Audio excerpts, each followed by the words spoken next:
chegou o momento de tirar as dúvidas e de mostrar a história que ela tem para contar. Qual é o seu nome completo? Nájila Trindade Mendes de Souza.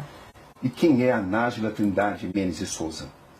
Uma pessoa comum, que trabalha, estuda, sou modelo, estudante de design de interiores, que gosta de esportes, que treina, dança, sou filha, mãe. Vamos começar. Ato vítima de estupro por parte do jogador Neymar ou foi uma relação sexual consentida? Fui vítima de estupro. Você foi vítima de estupro ou foi apenas uma agressão? Agressão juntamente com estupro. Você reafirma que foi vítima de estupro. Fui. Mas por que então seu primeiro advogado disse que você relatou a ele ter sido vítima de uma agressão, não de um estupro? Primeiro que ele não estava acreditando totalmente em mim. E eu senti preconceito da parte dele.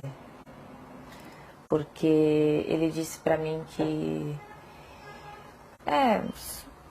você vai ter que cortar a unha, a gente vai ter que levar isso pra frente, mas você... Então, o que deu a entender que você foi estuprada, você não foi estuprada, você deu porque você quis, você fez porque você quis. Então, eu vou isentar essa parte, eu não vou colocar essa parte. Eu vou falar agressão porque eu tenho as provas, você me mostrou as provas da agressão, que foram as fotografias. E eu acho que ele só acreditou em mim porque ele viu a foto que o próprio Neymar mandou pra mim. Minha foto machucada. Como é que você conheceu o Neymar, Nájila? Através de uma rede social. Qual foi a rede social? Instagram. Como é que foram as conversas? Como é que você as escreve? Normal, eu mandei uma imagem pra ele. Não era foto nude meu. Era um texto. E ele respondeu e a gente começou a trocar mensagens. E depois de um tempo ele pediu o meu WhatsApp e eu passei.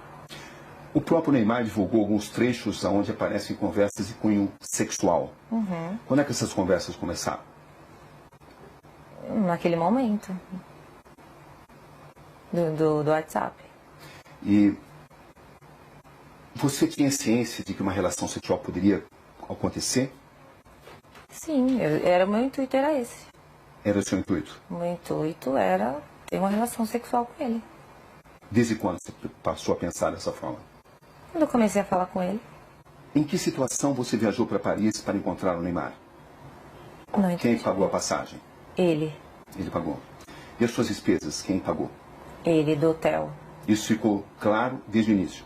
Não, a gente conversou, eu conversei com ele como uma pessoa comum. Eu queria, era um intuito sexual, era um desejo meu. Acho que ficou até claro para ele isso. E ele perguntou quando eu poderia ir e eu disse, no momento não posso, questões financeiras, eu não podia ir. E também questão da minha agenda, do meu trabalho, enfim. E daí ele me sugeriu, tá, mas eu posso resolver isso. E aí eu fui com a passagem. Você levou dinheiro seu também? Levei. Ou seja, você viajou para Paris com que expectativa, Nájila? De ficar com ele, de encontrar com ele. Isso De incluía realizar uma um possível... desejo meu. Isso incluía uma possível relação sexual? Obviamente. Você pensava nisso? Sim, Estava preparada para isso? estava. Era algo já consentido, consensual entre vocês? Era. Quando você chega a Paris, o que acontece? Eu vou pro hotel, ele me manda mensagem falando que ia para uma festa e que ia passar lá antes para me dar um beijo, para me cumprimentar antes de ir nessa festa. E a partir disso, o que acontece? Eu tinha um desejo de ficar com o Neymar. E quando eu chego lá, tava tudo bem, tava tudo legal as mensagens. Uhul, eu ia conseguir, entendeu? Só que quando eu cheguei lá, ele estava agressivo, totalmente diferente daquele cara que eu conheci nas mensagens. Até aí, tudo bem. Como eu tinha muita vontade de ficar com ele, falei, ok, vou tentar manejar aqui. E a gente começou a trocar carícias, começou a ficar, a se beijar. E daí ele me despiu. Até então foi tudo consensual? Foi. Até aí tudo bem. Sim. Só que depois ele começou a me bater. E eu falei assim, nos primeiros, ok, tava tudo certo. Só que depois começou a me machucar muito. E eu falei, para. Você falou isso de forma clara? Falei, para, está doendo. E ele falou, desculpa, linda. Ok, continuamos. Deitados na cama, rolando e tal. Eu falei, você trouxe preservativo? Porque eu não tenho. E ele disse, não. Eu falei, então não vai acontecer nada além disso. Porque não podemos. Qual foi a resposta dele? Ele não respondeu nada. E a gente continuou. E ele me virou, cometeu o ato, e eu pedi para ele parar. Enquanto ele cometia o ato, ele continuava batendo na minha bunda violentamente. E depois eu girei. Foi tudo muito rápido, questão de segundos, e me retirei. Foi isso que aconteceu. Você está totalmente convencida que conseguiu mostrar a ele que você não queria, não desejava mais a relação sexual? Eu falei, para. Não, para. Eu falei. E ele nunca disse nada a você? Ele não se comunicava muito. Ele só agia. Ou seja, você estava preparada para uma relação sexual consensual? Estava. E quando é que essa relação sexual consensual se transformou, na sua visão, em um ato de estupro? A partir do momento que ele se tornou agressivo, a partir do momento que eu perguntei para ele se ele tinha levado o preservativo, que eu não tinha, ele falou que não. E eu falei para ele, então não podemos. Então só vamos trocar carinho, só vamos continuar aqui. E ele concordou, com silêncio eu entendi como concordância. E quando ele me virou, ele já foi cometendo o ato. Então assim, ele não entrou em um acordo comigo. Não, eu não trouxe, mas eu tô afim, eu quero. Não, ele ficou calado. Então para mim, ele tinha entendido que não poderíamos ir além daquilo do que já estávamos fazendo.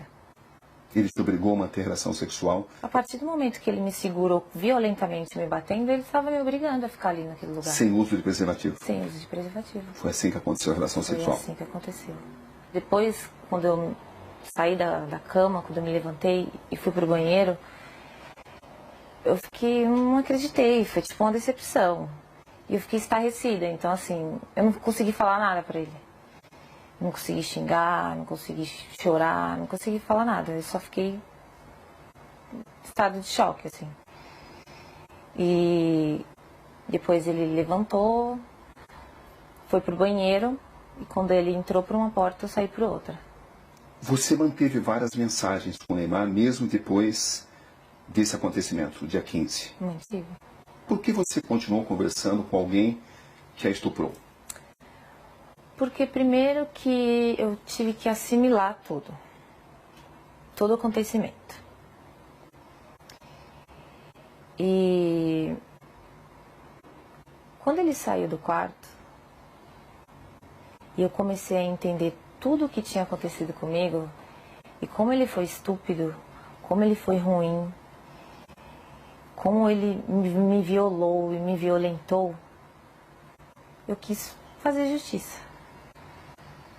Porque eu não acho que só porque eu estava afim de ficar com ele, ele tinha o direito de fazer aquilo comigo. Então, no primeiro momento, eu não consegui reagir devido aos traumas. E depois eu sabia que se eu não falasse com ele normalmente, fingindo que eu não tinha entendido o que aconteceu, ele não iria mais falar comigo. Eu não teria como provar o que ele fez comigo. O pai do Neymar relata que sofreu uma tentativa de extorsão. Da minha parte, não. Você ficou sabendo disso? Fiquei. Que os seus primeiros advogados tentaram extorquí-lo. Você ficou sabendo disso? Fiquei.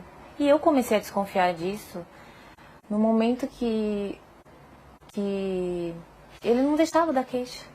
Você foi à polícia contra a vontade dos seus advogados? Foi. Inclusive, porque eu tomei essa decisão, ele decidiu abandonar o caso.